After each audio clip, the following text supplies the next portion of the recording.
சிட்டாடல்ங்கிற web series வந்து ஓடிடியில் release ஆகி ரொம்ப நல்லா போயிட்டுருக்கு. அதில் சமந்தா, வருண் இவங்க எல்லாருமே நடிச்சிருக்கிறாங்க. ஸோ அப்போ சமந்தா கிட்ட வந்து கேட்டிருக்கிறாங்க, நீங்கள் 5 வயது குழந்தைக்கு தாயாக நடிச்சிருக்கிறீங்களே, உங்களுக்கு அந்த ஃபீல் எப்படி இருக்குது நடித்தப்போவோ இப்போவோன்னு. அவங்க ஐ மீன் சார், நான் ரொம்ப ஒரு அம்மாவாக நடிச்சிருந்தேன், ஷூட்டிங்லாம் முடிஞ்சிருச்சு, பட் ஸ்டில் எனக்கு வந்து அந்த ஞாபகமாகவே இருக்குது. அண்ட் எனக்கு ரியல் லைஃப்பில் வந்து ரொம்ப சீக்கிரமாகவே தாயாகணும் அப்படிங்கிற ஆசை இருக்குது. ஸோ எனக்கு எல்லோரும் ஏஜ் ஆகிட்டே போகுதுன்னு சொல்கிறாங்க, but I am just 36. So கூடிய விரைவில் இப்போ இருக்கிற காலகட்டத்தில் டெக்னாலஜியில் எந்த வயதில் வேணாலும் நம்ம வந்து தாய் ஆகலாங்கிற ஒரு ஃபெசிலிட்டி இருக்கிறனால கூடிய விரைவில் நான் தாயாகிடுவேன் அப்படின்னு அவங்க ஆசைப்படுறாங்க. இந்த ஃபிலிம் டைரக்டர் ராம் கோபால் வர்மா அடிக்கடி வந்து அவருடைய நேம் கான்ட்ரவர்சியில் இருக்கும். சம் மூவி லிங்க்ஸாக இருக்கட்டும், இல்லை some kind of semi nudity movies எடுக்கிறதா இருக்கட்டும், இல்லை கேங்ஸ்டர் மூவிஸ் எடுக்கிறதா இருக்கட்டும், அவருடைய ட்வீட்ஸாக இருக்கட்டும், இந்த மாதிரி ஏதாவது கான்ட்ரவர்சியில் இருப்பார். சமீபத்தில் அவர் என்ன பண்ணிட்டார்னா, தெலுங்கு தேசம் பார்ட்டி நம்மளுடைய சந்திரபாபு நாயுடு அண்டு அவருடைய இந்த துணை முதல்வராக இருக்கிறாரு பவன் கல்யாண், அப்புறம் சந்திரபாபு நாயுடு பசங்க, இவங்க எல்லாரையும் வந்து பேஸ் பண்ணி வந்து சமீபத்தில் ஒரு படம் வந்து அவர் வேறு எடுத்துருக்கிறார். படம் வியூ ஹோம் சம்திங் அந்த மூவி டைட்டில். அதனுடைய ஆடியோ லான்ச்சில் அந்த ட்ரெய்லர்லாம் ரிலீஸ் ஆகிடுச்சு. அந்த இடத்துல இமேஜஸ்லாம் அவங்க அந்த ஆடியோ லான்ச்சில் ரிலீஸ் பண்ணியிருக்காங்க.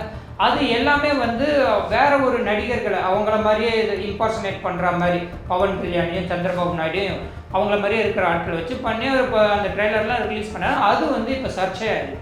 ஸோ தெலுங்கு தேசம் பார்ட்டி வந்து அவங்க எங்களை வந்து டிஃபேம் பண்ணுறதுக்காக இந்த மாதிரி இந்த இயக்குனர் பண்ணிகிட்ருக்கிறாரு, அவர் பிடிச்சி சிறையில் போடுங்க அப்படின்னு சொல்லியிருக்கிறாங்க.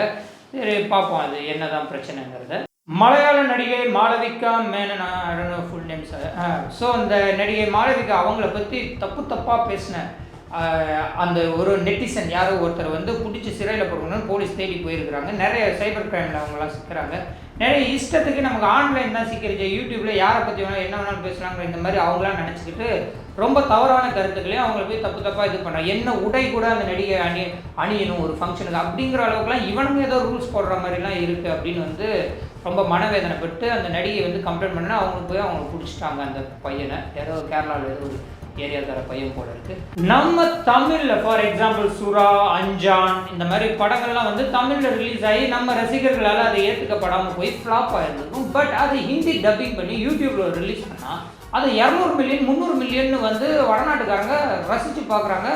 அப்போ இங்கே இருக்கிற நம்மளுடைய இயக்குநர்களுக்கே இப்போ தெரியுதா என் ஆடியன்ஸ் யாருங்க அப்படிங்கிற அளவுக்கு நிறைய விஷயங்கள் நடக்குது. அதான் ஒன்றும் இல்லைங்க, உங்களுக்கு 1 மில்லியன்னாவே வந்து $1,500 அப்படின்னு பார்த்தா 100 மில்லியன்னா ஆஹா 300,000 USDலாம் வந்து சம்பாதிக்கிறாங்க. 300,000 USDனா உங்களுக்கு ஆல்மோஸ்ட் 2 கோடி 3-4 கோடிலாம் வருது.